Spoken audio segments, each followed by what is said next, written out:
raggu waxyaabaha hataa dhaqanka sida caadiga ka Soomaalida kaliya ma laakiin ka caalamka ku jira raggu waa adayga iyo mataqaanay qalafsanaanta weey dumarkuna si jileeca marka shaqadan sirdoonnimadu waa shaqooyinta ugu badan u baahan diblomaasiyad iyo jiljileec iyo qofka dhulka isdhigo iyo qofka inuu hoos geeyo inta ugu badan dhaqanka raguna ma aha inuu isjilciyo badanaa haddii sirdoon aynu maqalno clip baa jiray la sheegayay sirdoonka Soomaalida kadib waxay soo sawireen afar dumar oo hooyooyin oo wada socda taas waxa ka turjumaysa xataa dadkeenu way garanayaan in sirdoonka cidda ugu badan ay tahay dumarku maxay sirdoonnimada ugu badan yihiin laakiin caalamka common issue laga sameeyo waxa weeyaan dumarka waa la ilaaliya yani si gaar ah loo ilaaliya ragga iyo dumarkana isku si lama dhaqmo waxa laga yaabaa ragga in si adag loo dhaqmo waxyaabo badan lagu adkeeyo waxyaabo badan loo diido waxyaabo badan markaa xeerka iyo sharciga loo maro laakiin dumarka si guud caalamka xeerarka badan baa markaa loo jabiyaa halkani waa Mehal Podcast waxaan idinla soo siinayaa anigoo ah Bilal Mustafa barnaamijkan waxaa soo rageliyay Bilow Capital waa isku xiraha maalgashadaha iyo loo maalgeliyaha si aad wax badan uga ogaatid description-ka hoose ayaad ka helaysaa ciwaanadooda amaba bogowga rasmiga ah www.bilowcapital.com weligaa su'aasha ma isweydiisay waa kuma sirdoonku muxuu yahay xagee ka imaadeen wadamada adduunka ugu sirdoonka badan waa kuwee dadka maragaa ku badan mise dumarka ku badan su'aalaha iyo su'aalo ka badan waxaan kaga jawaabi doonaa mehalkeenan maanta oo ku saabsan waa kuma sirdoon waxna inoogu martiya Cabdirasaaq oo ku magac dheer Cabdirasaaq Sandheere tarjuma qoraa madax banaan sidoo kale ku takhasusay 2 digri kana sita jaamacadaha wadanka Amuud iyo Badar Cabdirasaaq ku soo dhawow Mehal Podcast بسم الله الرحمن الرحيم الحمد لله رب العالمين وبه نستعين على أمور الدنيا والدين مرك كود الله سبحانه وتعالى محله مرك لبعض واحد مهد اللي يا بلال يا مهال بودكاستي هذه الدنيا وحيد مع صنت ولا هذه أينو كسر دوانو برنامجنا سردون واحد صورتي بوك waxayna doonaa inaynu fahanno waa maxay sirdoon amba maxay yihiin amba waa kuma sirdoon bal hordhac kooban naga sii buugaaga iyo sirdoonnimada waxay tahay markuu Ilaahay subhanahu wa ta'ala mahadle marka labaadna waxaan mahadcelinayaa Mehal Podcast iyo Bilal insha Allah ta'ala waxaan isku dayi doonaa si kooban inaan uga warramo sirdoonku waxa uu yahay iyo buug anigu shakhsiyan aan ka turjumay la raahdo sirdoon iyo waxa uu guud ahaan ka warramayo sirdoonku waxa la raahdaa wuxuu kamid yahay culumta casriga at the same time waqtiyada horena jiray laakiin boqolkii sano ilaa 200 sano ugu dambeeyay 2 qarni waa waxyaabaha uu ku dhacay wax loo yaqaan isbedelka weyn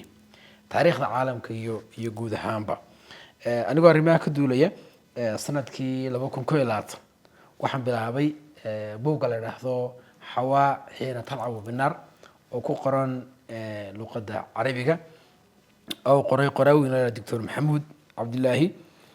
وانا صيد كيسنا مركاوي هي أشهر وأخطر الجاسوسات عبر العصور قبله بساسين تها مضمر كي بساسين تها يوعى سنة الدنيا الصومري بوقاسي وصوص على سنة كي لبكو صدق حالات سواء بوقا كوش على ذو حيد أريما سردون كدوني إنه وحكا قرا أريما سردون كانوا أريما وحس السن دتكو كوش عليهين كدهان عالمك سواء اللوج عليه هنا وحي تهاي وحي كورها أريما قرصون arrimaha qarsoona iyadoo ay tahay fitrada bini aadanka ku abuuran in jecel yihiin wax kasta oo qarsoon haddana waxa uu dheer inuu yahay cilmi xalad leh oo qofka dareenkiisa la shaqeeyo waxyaabaha qaar waxa jira qofka dareenkiisa la socdo oo la shaqeeyo iyo waxyaabaha qaar qofka waxa jirta aqligiisa la socda iyo waxyaabaha qaar waxa jirta qofka xiisa gaar ah u hayo marka waxa la yiraahdaa sirdoonku wuxuu kamid yahay waxyaabaha qofka aqligiisa iyo dareemadiisa iyo xiisihiisa la falgalay ee la socda marka anigu taa ka duulay ayaan wax soo tijiyay buug la raado sirdoon caalamka la raado sirdoonka oo basaasnimaduna wuxuu kamid yahay caalamka ee dunida horumarka weyn ee ka gaadhay xiisaha gaarka ah leh anigoo marka taa ka duulay buugga soo turjumay wuxuuna ka warramayaa sirdoonka iyo basaasnimada iyo waxa ay yihiin wuxuuna ka kooban yahay 25 dumar oo basaasnimo ah oo mataqaanay marka taariikhdoodii iyo qaabkay ahaayeen iyo waxyaabaha marka laga baran karo buuggaasi fiican uga warramaya waa kuma sirdoon sirdoonku waxa weeyaan waa qof raadinaya xog xogtaas waxay noqon kartaa markaa xog dal bay noqon kartaa xog waxay noqon kartaa qabiil xog waxay noqon kartaa qof xogta la raadinaya markaa inta badan waxaa la xidhiidhaa aragtiyo kala duwan oo ishaya tusaale ahaan laba qof oo wax isku haya tusaalahan soo qaadano markay arrinta laba qof maraso qof baa wuxuu jecel yahay gabadh baa wuxuu jeclaaday gabadh baa jeclaatay tusaale ahaan wiil gabadhii si ay wiilka xog uga hesho waxay adeegsanaysaa sirdoon sirdoonkaasoo markaa noqon kara iyada ama qof kale ama wax kale ay soo dhex marso tusaale ahaan laba wadan baa ishayo oo wax isku hayaan arrimo dhaqaale ama wax isku hayaan arrimo mataqaanaaye siyaasadeed ama arrimo dana kala duwan bay isku hayaan dalalku markaa markay doonayaan danaha kala duwan kuwanba inay kuwan kale kaga badiyaan oo hirdankaa dhex jira waxay u baahan yihiin markaa cid yani xogta kuwa kale usoo hesho markaa sirdoon yani waxaynu ku macnayn karnaa inuu yahay qof ama yanihi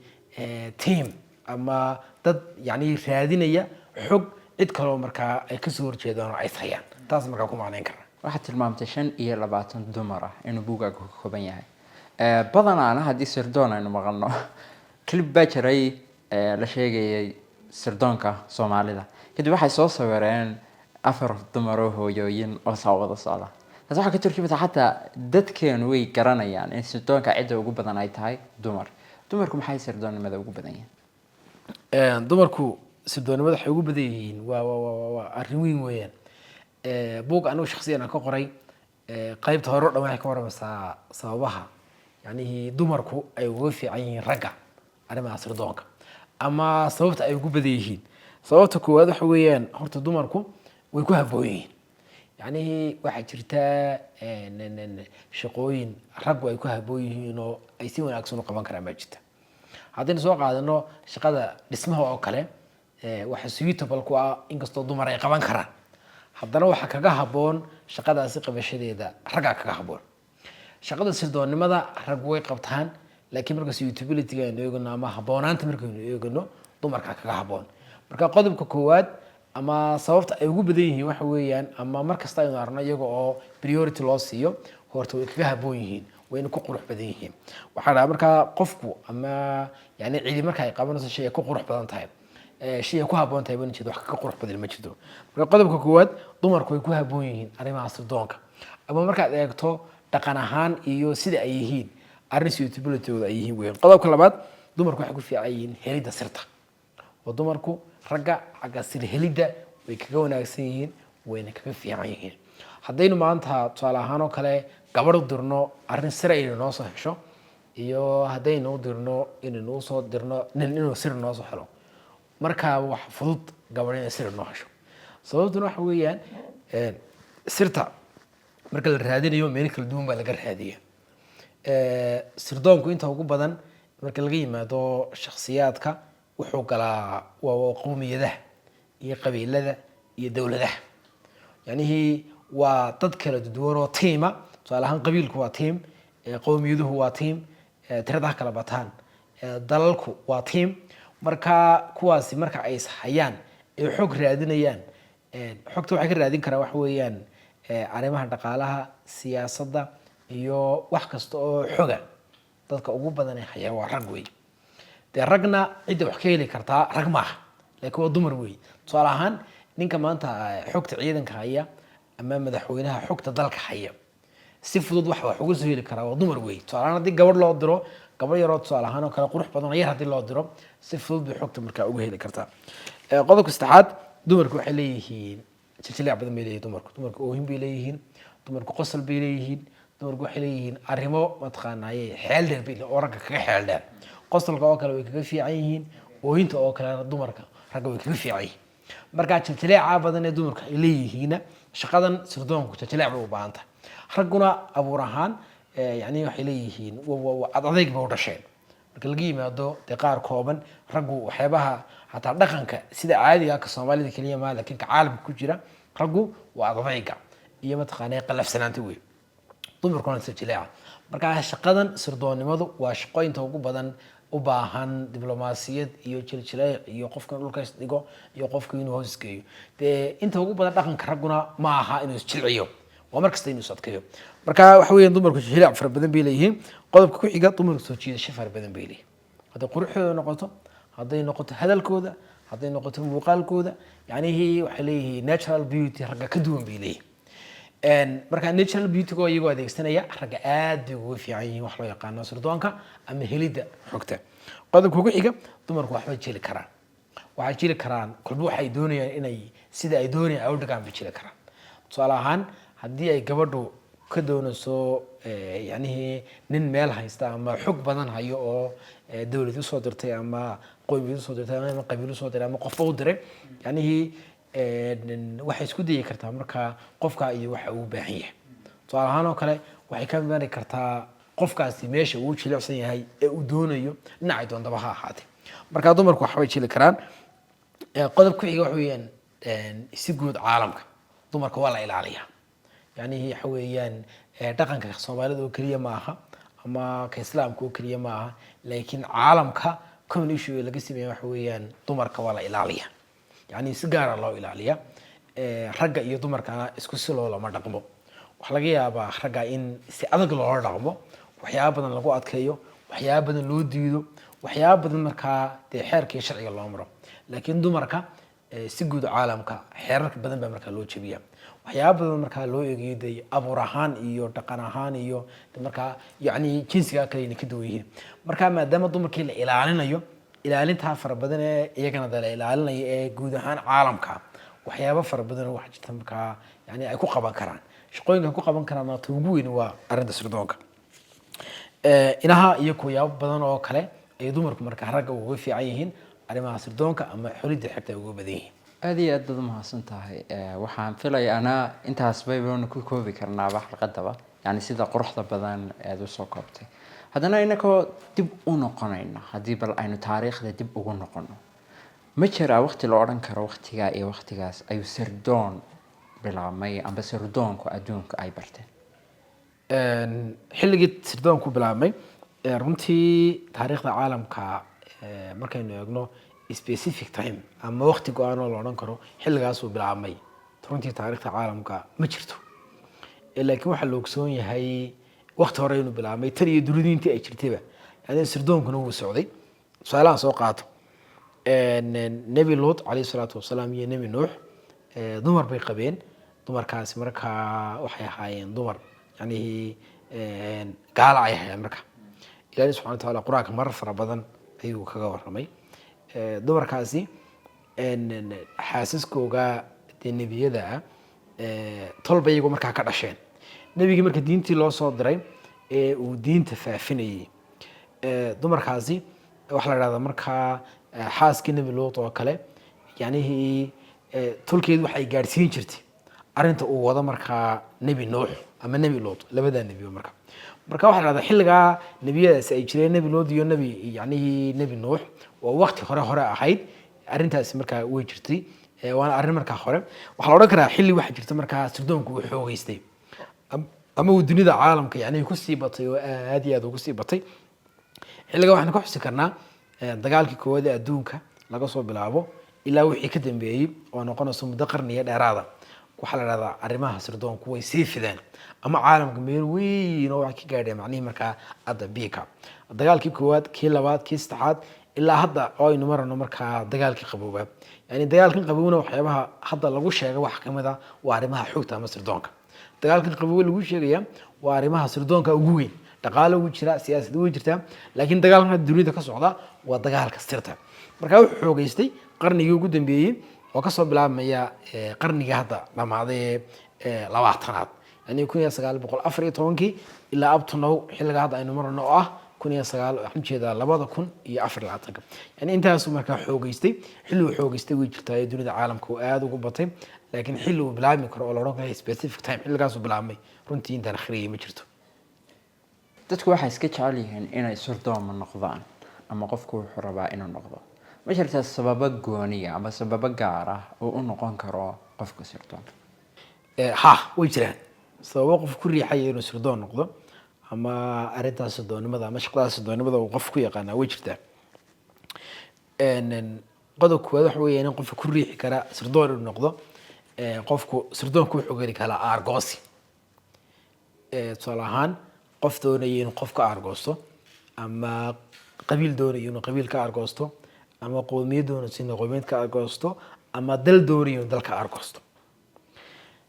Argoosi waa loo geli karaa oo dadka iyo dowladaha iyo tiimka kala duwan way u galaan.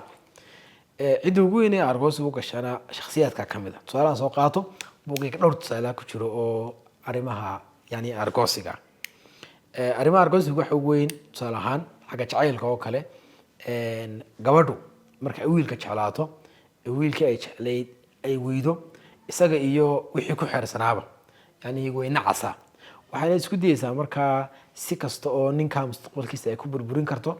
iyo si kasta oo ninka cid kasta oo xiriir leh ay ku burburin karto inay ku burburiso. Dhinaca kale ninka hadduu gabadh jeclaado oo gabadhii uu waayo marka iyada haday diido iyo haddii loo diido iyo haddii arrimo kale oo duruuf yimaadaanba yani wax isku dayay inuu ka argoosto. Marka argoosigana waxa ugu weyn qofku xogtii qofka kale inuu raadiyo. Waxaanu aragnaa inta ugu badan yani laba qof oo isjeclaaday oo iswaayay oo qofkii kale uu dirayo cid kale. Tusaale ahaan saaxiibkii buu dirayaa ama saaxiibadeed buu dirayaa ama cid kale oo qaraabiyihiin buu dirayaa ama cid kale leeyahay halkii joogtay maxay qabataa ii soo ogow yani marka waxa loo galaa waa argoosi weeyaan. Qodobka labaad ee loo gali karo waxa kamid ah dana dhaqaale. Qofku dhaqaale ahaan ayuu u gali karaa oo sida shaqooyinka kale ee la qabto caalamka dhaqaale loogu galo tan dhaqaale loo gali karo qofka xirfad iyo shaqo marka ayuu noqon kartaa. Qodobka ku xiga qofku wuxuu gali karaa caanimo. Shaqada sirdoonku yani caanimo fara badan qofku keentaayo in dadku ay bartaan oo popularity qofku noqdo. Marka qofku maadaama uu doonayo dad fara badan inuu mataqaanay barto oo bulshada dhex galana caanimana qofku marka uu gali karaa. Qodobka saddexaad qofku wuxuu gali karaa waxa weeyaan qof aragti iyo mabda' buu gali karaa. Dadka qaarkood waxa jira aragti mabda' ay ka tahay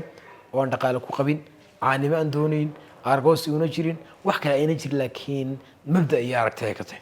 Marka waxa laga yaabaa qof u dagaalamaya diin ama qof dawlad u dagaalamaya ama qof arrimo kale u dagaalamaya inuu u galo arrimaha sirdoonka si marka cidda kale ee ka soo horjeeda ee aragti ay isku hayaan uu ku guuleysto hirdankaasina marka uu jiro. Waxa kale oo gali kara dal jacayl iyo muwaadinimo. Buugga waxa ku jira dumar fara badan oo yani arrintaasi u galay ama arrintaasi darteed u galay oo cidna dirsanin laakiin muwaadinimo iyo dal jacayl u galay. Marka muwaadinimo iyo dal jacaylna qofku uu gali karaa sirdoonna qofku marka uu noqon karaa. Sababaha iyo kuwa badan oo kale qofku sirdoon uu noqon karaa dhaqaalaha kamid ah aragti baa kamid ah mabda' baa kamid ah argoosi baa kamid ah waxa kale oo kamid ah dal jacayl iyo muwaadinimo kamid ah waxa kale oo kamid ah caanimo. Kuwa iyo kuwa badan oo kale qofku sirdoon uu noqon karaa sabab badan marka way jiraan. Waxaa jira wadamo aynu oran karno adduunka wadamadaas ugu sirdoon fiican ama sirdoonka aan lagaga daba hadlin ma jiraan wadamadaas amba waa kuweeba way jiraan wadamo ugu badan caalamka sirdoonka ama marka sirdoon la yiraahdo yani la maqlo oo ku badan oo yani shakhsiyaadka caanka ka ah iyo shakhsiyaadka popularity ay badan yihiin caalamka guud ahaan sirdoon wada leeyahay laakiin waxa jira kuwo adabik yani xagga ugu sareysa ka jooga jirta wadamada way badan yihiin laakiin waxaan ka xusi karaa wadamada loo yaqaano bariga dhexe iyo Carabta. Wadamada bariga dhexe iyo gaar ahaan Yuhuudda iyo wadamada kale ee ay hayaan Yuhuudaba ee muslimiinta ah yani waa meelaha ugu faraha badan sirdoonku ku jira way. Tusaale ahaan sirdoonku Yuhuuddu waa sirdoonka caalamka ugu khibrada badan uguna badan way. Marka wadamada bariga dhexe waxa la dhahdaa wadamada guud ahaan caalamka yani ugu badan weeyaan uguna caansan. Waxa kale oo soo gali kara Mareykanka oo kale Mareykanka wuxuu leeyahay isaga laftiisu sirdoon fara badan oo caan uu leeyahay marka bariga dhexe wadamada Carabta haday tahay Yuhuudda iyo haday tahay wadamada kale ee Islaamka guud ahaantooda bariga dhexe la isku dhaado oo wadamada ugu badan caalamka iyo Mareykanka marka maxaa la oran karaa markaas wadamadaas way uga fiicnaadeen wadamada kale adduunka. Niyahow horta bariga dhexe ugu badan oo bariga dhexe sababtu waxa weeyaan hirdan waxa ka jira aragtiyeed ama hirdan diineed sirdoonka ama xog la raadsado ama mukhaabaraadka wax loo yaqaana inta badan wuxuu yimaadaa meelaha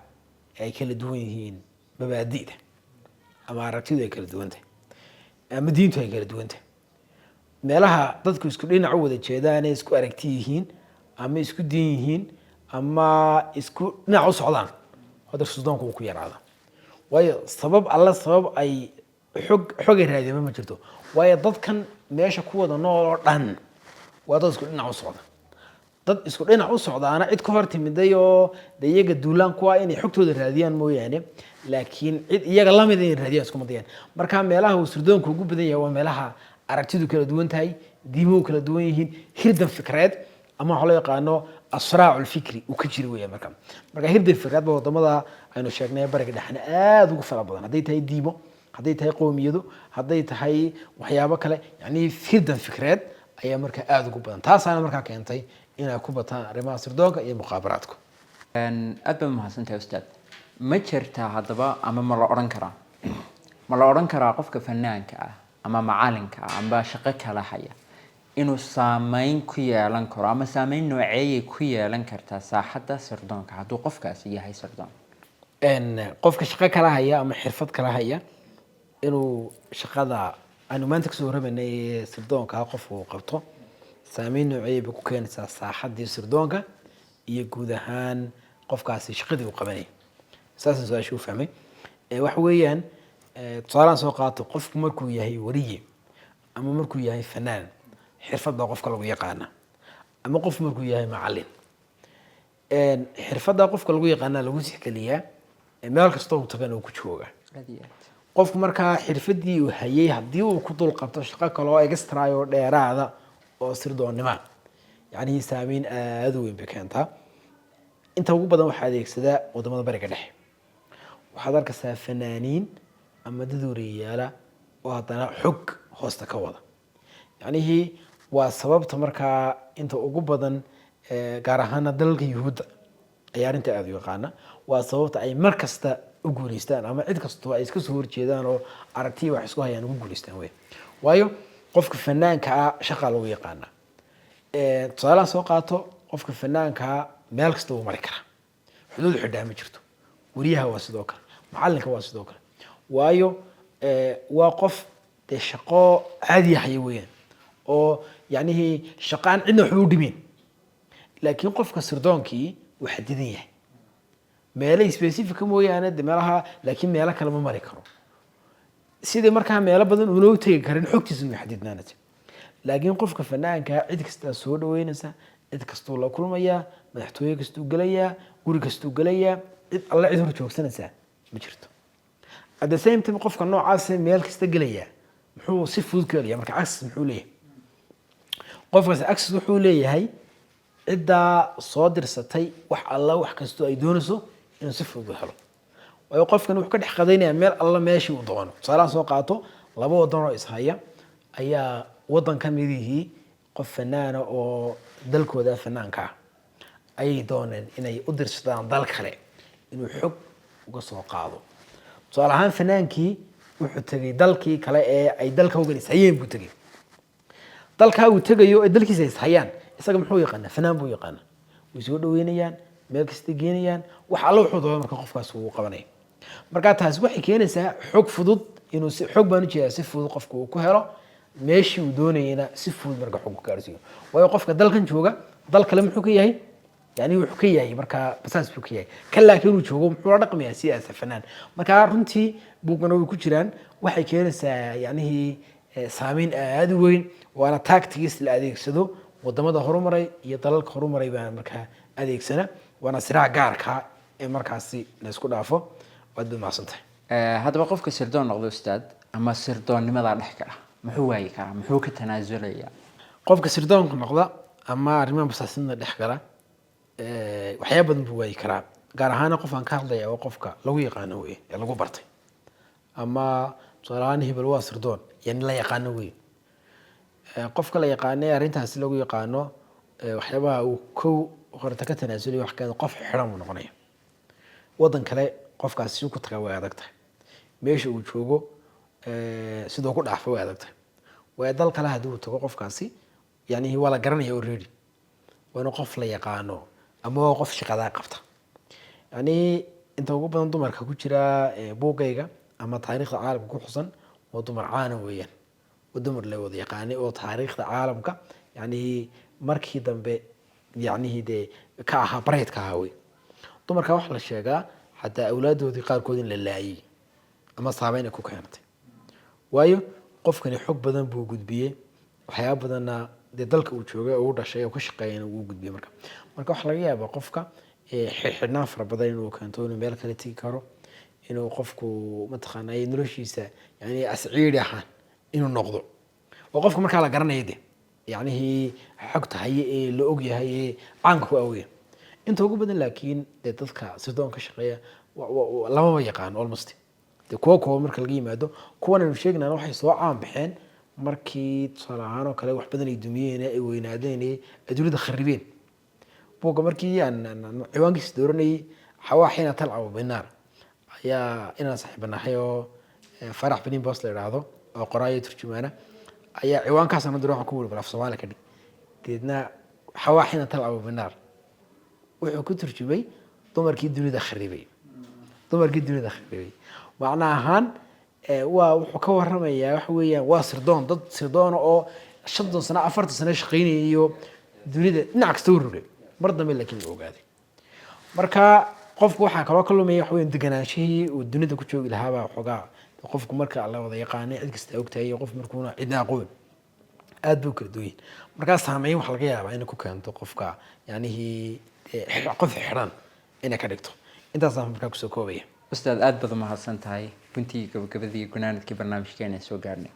waxaan doonayaa inaan hal shay ku daro ha noqoto tan oo kale ama maanta aynu ka sheekeynayna sirdoonnimada adigaa sheegaya waa kaa saaxiibkaa ku tarjumay inay yihiin dad khariibay adduunkii marka haddii aynu odhan karayno sirdoonnimadu ma mid waxa weeyaan dalka muslimiinta ama amnigaaga u gargaaraysa waxaan u maleynaynaa taasi inayna ahayn wallahu aclam de mid aanan wax xumaana geysanayn laakiin qofka waxa wanaagsan markuu shaqada haddii maanta aad ka fikirayso ama aad gelayso inaad at least garanayso why aad u gelaysaa ama maxaad u doonanaysaa dhammaantiin aad baad mahadsantihiin ustaadkana aad baan mahadnaqayaa sida quruxda badan ee markaasi barnaamijkan uu inoogu soo diyaariyey waxaanan rajaynayaa in aad si qurux badan oo wanaagsan aad uga faa'iidaysateen su-aal baan idin weydiinayaa qofkii halkan soo gaadhay ma taqaanaa B613 aad baan idin salaamaya